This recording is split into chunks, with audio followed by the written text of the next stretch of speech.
Les frères musulmans, du pouvoir aux ténèbres. En moins de 2 ans, la confrérie est sortie de l'ombre, se hissant par la voie des urnes au sommet de l'État, mais elle est devenue la cible d'une contestation croissante, puis de la répression, avant de rejoindre hier la liste noire des terroristes. Je soutiens totalement le gouvernement, réagit cet Égyptien, même si c'est un peu tardif. Ça fait 80 ans que la confrérie des frères musulmans est une organisation terroriste et qu'elle survit en commettant des crimes. C'est une bonne décision, renchérit cet autre citoyen. C'est une punition juste car nous sommes aujourd'hui dans un climat de guerre.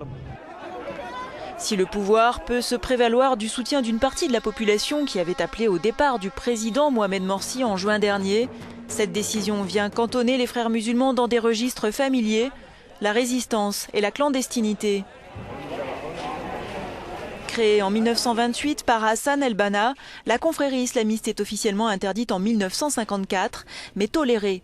Elle verse alors dans l'activisme social et politique, investissant les mosquées, les universités ou les syndicats. Et quand ses membres se présentent aux élections de 2005, c'est sous l'étiquette d'indépendants. Lors des premières élections libres de l'ère post-Moubarak, les candidats des frères musulmans ne masquent plus leur appartenance et raflent les victoires électorales.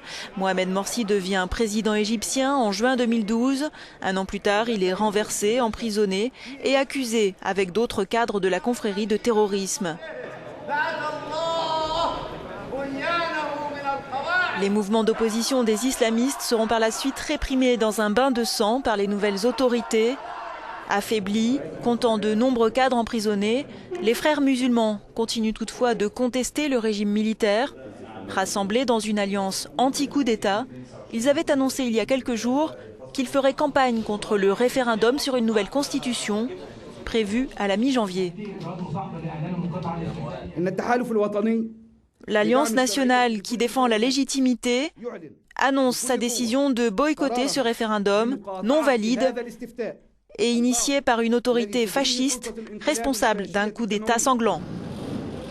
Si les frères musulmans ont préféré le travail social à la violence par le passé, adhérant plus tard au processus démocratique, ils pourraient aujourd'hui réviser leur position.